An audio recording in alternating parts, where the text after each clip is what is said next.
안녕하세요. 포유 환율연구소입니다. 오늘은 최근 3개월, 그러니까 지난해 11월부터 1월 지금 말이 다 됐죠. 이 기간 동안에 우리나라 이제 정권 전문가들의 분석과 시사점이라는 주제를 가지고 나왔습니다.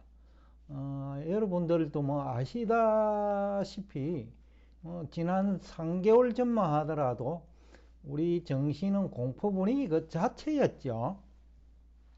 특히 국내 뭐 경제 전문가로 활동하시는 뭐 대학 교수를 비롯해 가지고 굉장히 부정적으로 봤죠. 미국 경제 침체가 임박했다. 뭐 1월에는 뭐 가셔야 될 거다. 뭐 일부 경제학자 중에서는 뭐 지난 2년 전부터 지금까지 침체 주장을 하는 거죠. 경기 선행지수는 6개월 선행지수를 가지고 나오면서 그 2년 동안 매번 부정적인 얘기를 했죠. 그리고 뭐 최근에 한 3개월 전이죠. 보유 주식 매도하라고 해놓고 지금에 와서 매수하라고 해요. 근데 지금 환경이 어떤가 보면 3개월 전보다 10% 지수가 한 10% 올랐으니까 종목별로 보면 그분들이 얘기하는 종목을 보면 20% 이상 올랐어요. 더군다나 뭐 2차전지 같은 경우에는 적극적으로 추천했죠. 국내 정권 전문가들이. 그렇지만 2차전지는 15 내지 20% 하락을 하고 또 삼성전자에 대해서는 상당히 부정적이었죠. 그런데 삼성전자가 3개월이 지난 시점에 코스피 시장 상승을 주도하고 있죠. 미국도 마찬가지죠. 나스닥 시장에 대해서 3개월 전에 굉장히 부정적이었죠. 그런데 지난 3개월 동안 나스닥 지수 상승이 오히려 S&P 상승을 주도했다고 해도 과언이 아닐 정도로 개별 종목별로 보면 20% 이상 상승한 주식이 거의 뭐 70% 이상이거든요. 그러니까 나스닥 지수 10% 상승을 했는데 그 주도한 종목이 정권 전문가들이 공포 분위기 조성하는 그런 종목이었죠. 국내도 마찬가지입니다만은 어떤 오늘 이 주제를 가지고 놓은 이유는 이게 어제 오늘 얘기는 아닐 거다. 시간을 1년으로 확대하더라도 지난해 초에는 굉장히 긍정적이었죠. 테슬라 지금이라도 매수하라. 엔비디아 지금이라도 늦지 않았다. 그런 얘기 많았죠. 조정을 받은 지금 투자 안 하면 언제 할 거냐. 그런데 지난해 10월에는 이구동성으로 나쁘다라는 거죠. 심지어는 지난해 10월에 매도 의견을 낸 사람이 많아요. 제가 8.15이 출연할 때도 임 대표님께서 그 얘기를 했는데 모두 다 공포 분위기를 조성하는데 제가 좀 긍정적인 얘기를 하니까 신기해서 듣고 싶다라는 얘기를 할 정도였으니까요. 그래서 제가 근거로 제시한 게 실물 경제는 살아있다. 미국이 결국 기업은 실물 경제의 한 부분이고, 그리고 또 주식시장은 실물 경제를 반영한다. 그리고 금리도 기준금리가 아닌 시장금리를 반영해 가지고 경제 활동을 하고, 주식시장도 기준금리보다는 시장금리가 더 중요한 역할을 한다라고 얘기를 했었죠. 그래서 포유환율연구소는 금리가 안정되는 것을, 즉 물가 안정이 되니까 금리 안정되는 거죠.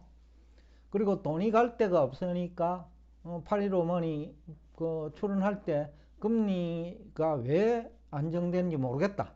즉 금리 전문가들도 저는 금리 전문가라고 보진 않아요. 그냥 경제 전공해가지고 마치 금리를 아는 것처럼 얘기하시는 분이 많죠. 지금 국내에서도 기준금리 얘기하는 사람 중에 주식 투자 최근 3개월 동안 아마 성공한 사람 없을 거예요. 왜냐면 연준은 기준금리 계속 인상하겠다고 하니까 주식도 매수하면 안 되고 채권도 매수하면 안 되죠.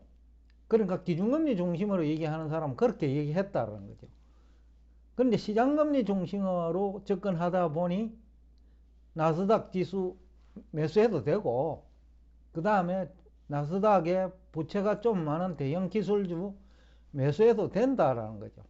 또 채권도 단기적으로는 투자할 만하다라는 거죠.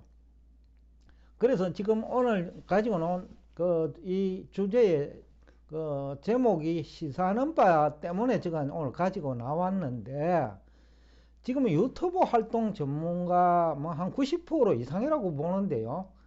주가 결정 원리에 대해서 이해가 안 되는 것 같다. 대학 금융학 교수 또 경제학 강의를 하는지는 모르겠는데, 그분들이 과연 경제 전문가냐라는 생각을 가끔 해요. 그러면 경제 성장률도 그 얘기는 경기 선행지수 해석이 안 된다는 얘기거든요. 또 경기 선행지수 해석을 하려고 하면 금리 결정 원리를 알아야 되는데, 그건 기준금리가 아니거든요. 시장금리를 알아야 주가 결정 원리를 하는 거예요. 또 환율을 알아야 되는데, 대부분은 환율도 지난 2년 이상 계속 틀리잖아요. 특히 경제학을 전공한 교수들이 그렇죠. 2년 동안 환율 원화 강세를 했는데 겨우 이제 환율이 좀 안정됐죠. 1,400까지 갔던 것이 1,230원까지 내렸는데, 그러니까 그분들이 경기 선행지수 해석이 될 수가 없는 거죠. 금리, 시장금리 결정 원리 모르고, 그러니까 연준이 기준금리 올리는데 금리가 하락하는 것이 이해가 안 된다는 거죠. 그러니까 교과서는 암기를 했는데 실제 시장에서 금리가 어떻게 돌아가는지는 모르겠다는 거죠. 그런데 시장금리가 잘못됐다는 얘기를 하거든요. 그분들이 오히려 시장금리가 바로 정확한 거고, 그들이 알고 있는 금리가 잘못된 거죠. 왜 그러냐? 경제 이론이라는 거는 경제 현상을 연구해 가지고 보편 타당한 진리를 끌어내는 거거든요. 그러니까 경제 현장이 과거에도 그랬고 지금도 그렇고 시장금리 중심으로 돌아가는데, 중앙은행이 즉 독재정권 시대, 또 국가가 경제를 끌고 가던 시대, 그 다음에 정부 개입이 강하던 시대. 지금은 정부의 역할은 시장 실패를 치유하는 역할이지 정부는 주도하는 역할을 하지 않아요. 연준이 금리를 올리는 것도 물가 상승이라는 시장 실패에 대한 중앙은행의 시장 개입이죠. 그러니까 연준도 시장금리는 인정하는 거예요. 다만 기준금리를 통해서 물가를 잡으려고 하는데, 시장이 물가가 안정되면 기준금리를 인상하더라도 시장금리는 안정될 수 있거든요. 바로 이러한 금리 결정 원리, 결국은 이것이 또 주가 결정 원리하고 관련되어 있잖아요. 그죠? 그러니까 금리 결정 원리 모르면 주가 결정 원리 모르는 거예요. 또 경제 성장률은 기업의 매출액을 얘기하는 거죠. 그걸 모르면 어떻게 주식 얘기를 할 수 있나요? 바로 그런 문제를 안고 있는 것이 우리 경제학자들이고, 그 다음에 금리 전문가고, 금리 전문가들 주로 경제학을 전공한 사람이 하죠.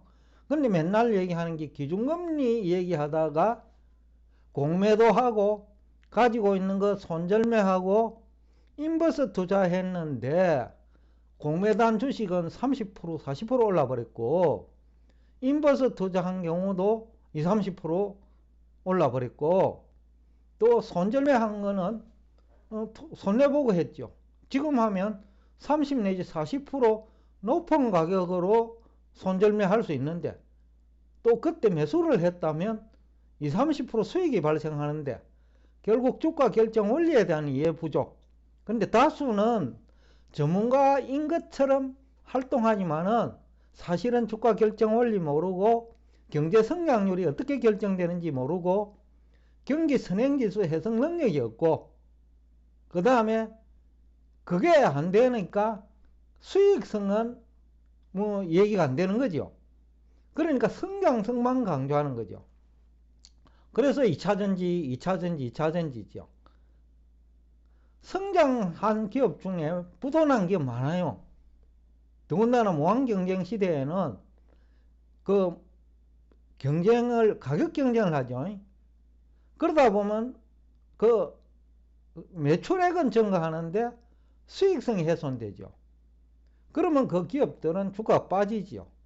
그럼에도 지금까지도 2차전지가 대표적인데 그 성장성만 얘기를 해요. 그러다 보니까 경기 불황이 되니 성장성이 강조되지 된 주식, 그러니까 수익성이 강조되지 못한 주식이 빠지는 거예요. 그게 비정상이 아니고 정상이라는 거죠. 이 또한 주가 결정 원리에 대한 예부죠. 즉 경기 불황 국면에서는 성장성보다는 수익성이 더 주가 지수에 더 큰 영향을 미친다라는 거죠. 주가 결정 원리죠. 그 다음에 또 하나는 지난해 1월에 매수 의견을 낸 사람도 차트 분석, 지난해 10월에 매도 의견을 낸 사람도 차트 분석이에요. 이게 경제적 분석이 안 되니까, 즉 근본적인 분석이 안 되니까 차트 과거 자료를 가지고 앞으로 어떻게 될 것이다 라고 했는데 안 맞는 거죠. 그 다음에 또 하나는 적정한 주가를 무시하는 접근 방법.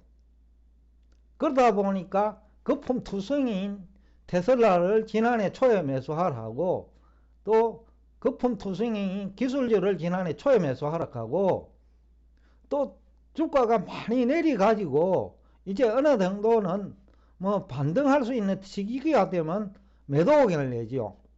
그래서 오늘 이 주제가 지난 3개월간을 다루는 내용이지만은 실제로 이거는 1년의 문제고 3년의 문제고 미래의 문제다. 여러분들이 이제 유튜브에서 활동하는 경제학자 출신의 전문가, 또 그 정권 주가 결정 원리도 모르는, 즉 금리 결정 원리도 모르는 그런 사람들을 대상으로 우리가 시청하면, 즉 90% 그런 사람이거든요. 결국은 여러분이 피해자가 될 것이다. 그리고 최근 4분기 실적과도 관련해서 마찬가지입니다. 지난 1개월 전만 하더라도 4분기 실적이 발표되는 1월이 되면 망가질 거라고 했죠. 다수가. 근데 1월에 들어와 가지고 주가가 본격적으로 올라요. 4분기 실적과 관련된 얘기지요. 최근 며칠 동안 그 미국 S&P 500 기업 중에 90개 정도가 발표를 했는데 68%는 또 어닝 서프라이즈예요. 다만 지난 4분기는 70몇 프로가 어닝 서프라이즈인데 4분기에는 조금 그 정도가 나빠졌어요. 기술주들이 실적이 나빠졌으니까. 근데 흥미로운 것은 실적이 나쁜 기업은 구조조정할 수밖에 없잖아요. 근데 구조조정은 분기 실적보다는 훨씬 더 호재 성격이 크다라는 거죠. 분기 실적은 1개 분기지만은 구조조정은 1년, 2년간에 걸쳐서 비용 절감 효과가 나올 거다. 그렇기 때문에 이것을 정확한 분석, 제대로 된 분석, 현실과 동떨어진 분석이 아닌, 그러니까 기준금리가 아닌 시장금리 중심으로 분석해야 되고, 그 다음에 성장성보다는 수익성 중심으로 분석해야 된다. 왜? 지금은 경기 불안 국면이니까요. 그러니까 그런 분석을 어떻게 하는지가 여러분들의 운명을 결정할 것이다. 제가 또는 다른 사람도 마찬가지입니다. 새해 복 많이 받으라고 하면서 분석은 복을 뺏어가는 분석을 한다면 어떻게 되나요? 그래서 이제 사주 관상을 보는 사람은 기인이 나타난다라는 표현을 하는데, 기인의 반대는 뭡니까? 해를 끼치는 사람도 90% 이상이 주식시장과 채권시장이다 라는 얘기를 하면서, 여러분은 그 옥석을 가릴 수 있는 그런 해안을 가질 수 있는 한 해가 되기를 기원하면서 오늘 방송 여기서 끝내겠습니다. 오늘도 끝까지 경청해 주셔서 대단히 감사합니다.